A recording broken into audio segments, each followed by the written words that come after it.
We have to give some credit to the American people that they're somewhat intelligent and that they know the difference between an opinion show and a news show. Yeah. You're cynical. Look at it. Yeah. I am cynical because, you know... You think we're bad for America? You think I'm bad for America? Yeah. You do? In the long haul, I think you and all these opinion shows... That's sad, Ted. No, you know why? That's sad. Because you're very good at what you do, and because you have attracted a significantly more influential... Let me finish the sentence before you do that. With all due respect. You have attracted people who are determined that ideology is more important than facts. This exchange getting a lot of attention this morning. That was CBS. That was on CBS, the morning show. Sean Hannity and Ted Koppel going back and forth about, hey, are you bad for America or not? That's what Ted Koppel is alleging Sean Hannity. The problem is he only gave him 44 seconds when he sat down with him for 45 minutes. That's right. Exactly. Go to Sean's Twitter page and see how he responded. Let's bring in Dana Loesch. She is the national spokesperson for the NRA and the host of Dana on Blaze TV and has a successful radio show. Good morning to you, Dana. Good morning. Thanks for having me. You're welcome. What did you think about that? It seemed weird. I grew up watching Ted Koppel be one of the most biased reporters, biased anchors in America, and so for him to kind of turn that around, it was one of those moments where you do a double take. He's been accused of bias, Ted Koppel, throughout his entire career. He's the last person on earth to be accusing anyone of being bad for America simply because they're offering opinion. And this is the problem with so much of legacy media. This is why you've seen new media crop up, because people are tired of these anchors and these reporters giving their opinion as unfettered fact and acting as though there's no bias on their part at all whatsoever. I appreciate people who give their opinion and they openly say, you know what, this is my opinion. Like for me, for instance, I'm completely biased towards the Constitution and towards natural rights.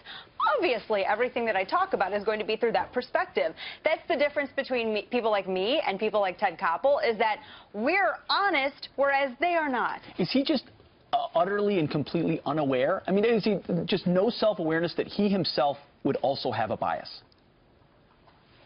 Yes, and it's also a huge insult to the American people who I think don't need Ted Koppel to come to their rescuing.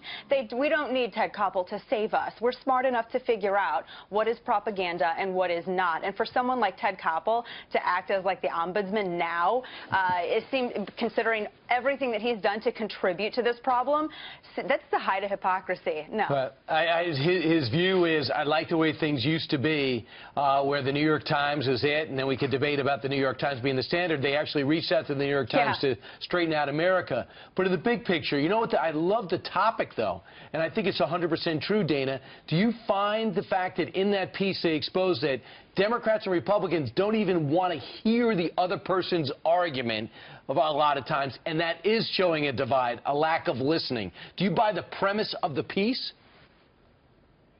I think there is some truth to that. I mean, there's always a grain of truth in some of these accusations. I do think that people are really tribalistic right now. Yep. And we need to focus on the common ground that we do have, because we do have some common ground. That's how you build a big tent. That's how you build a coalition. And we need to not forget that. But people like Ted Koppel reminding everybody that, people like Ted Koppel insulting the intelligence of the American viewer, and to use the New York Times as some sort of gold standard. He liked the olden days, the days of yore, with old lady, old-fashioned, old-timey, you know, the old rotary phones that had the big, you know, they look like a Warner Brothers tool, a prop. But no, he liked the old days before new media, before phones where we could take video of people being biased, where we could take photos, where we had instant access, we had an instant platform. He likes those days better, before anybody could call him out on it. You think he'll release the entire interview? That's what Sean's calling him to do. No. I don't even think with intense public pressure, I don't think that he would release the full public interview. Although I would like to see it. I thought the exchange that was released was quite interesting. I think he does do it. I bet you he does do it, Dana. Sit there and look at Sean Hannity in the face and say he's bad for America. Dana, moving on to another topic, speaking of tribalism, some Trump supporters yesterday, not them, but the divide, spread out across the country for rallies to show they're not the least bit discouraged. They want to support this president. They believe in what he's doing, and yet when they do so, they're met with pepper spray in the face. We had Jennifer Sterling on. She organized one of those rallies in California. She joined us earlier on in the program. This is what she said about that. these folks were bullies, and they were violent bullies, and they were the ones that were arrested, not anyone in our group. The silent majority is ready to stand up and stand out for what's right. You know, I think that most of us have the same like-minded feelings that, you know, the good will outweigh the bad, and we believe that, you know, with God and law and order and respect for the people that, you know, do what they do, our country could be great again. You know, we picked up that tagline, Make America Great, because who would not want that?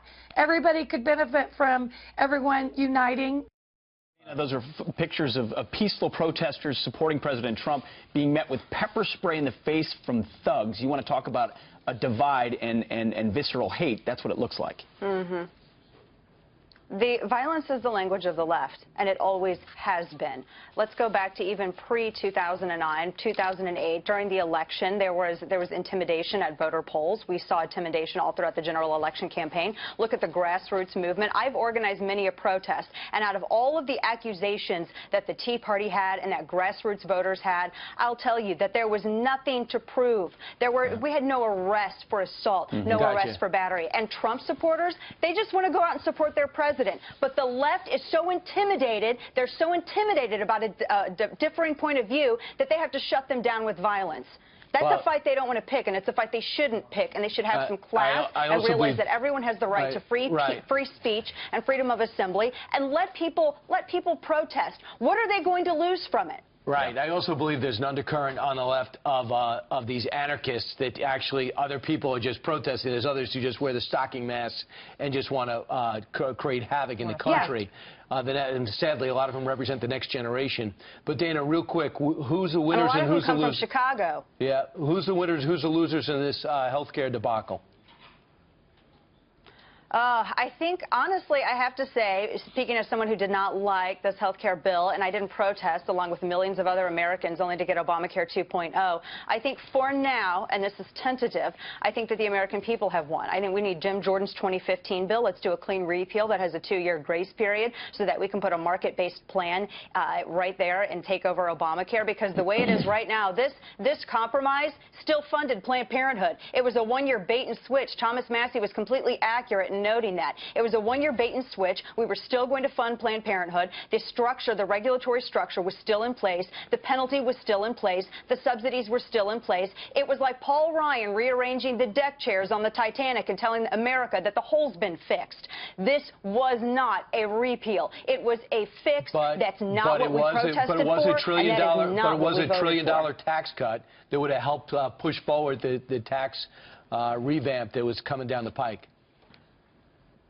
We can still do that. That can still be done. I didn't buy that coming from some of the establishment and folks like Paul Ryan in the House. I didn't buy that was going to be a hurdle for tax reform, because you still have time with Jordan's bill. There have been other compromises that were better. And look, I'm not a purist. I know that I'm not going to get everything I want, but we have to realize you can't get even a percentage of what you want with the same regulatory structure in place. And a 1-year pause on funding Planned Parenthood? Come on, that's no deal. We can do better. But you know, that's Jim what Jordan's we elected Republicans for. That's what we have this administration for. But Jim Jordan's plan never would have gotten past the Senate. They always say that, though. We heard, Brian, in the past that, well, we have to have the House in order to repeal Obamacare. We got to have the House and Senate. Now we have to have the House and Senate and the White House. And now we're hearing from Republicans that, oh, well, if we pass it, then, well, you know, we're going to have to be able to just do a fix. Otherwise, we're not going to be able to get tax reform. They keep changing the story every time. They need courage. They need a spine. They need to do what they were voted for. Remember in 2010, everyone said that they were going to lose big in 2010 when they stood up. And they stood up, and what happened? It was us grassroots conservatives, it was us Republicans that gave them that majority in the House. And we turned around, gave them the majority in the Senate, and we gave them the White House. So now it's time to see some results. Let's do a little bit better. Like I said, I'm not expecting a full-on 100% everything I want, but let's at least get rid of that structure. And out-of-control spending is still going to be there. That's how Loesch, thank you. A lot of voters feel. Dana, thank you very much. Appreciate it.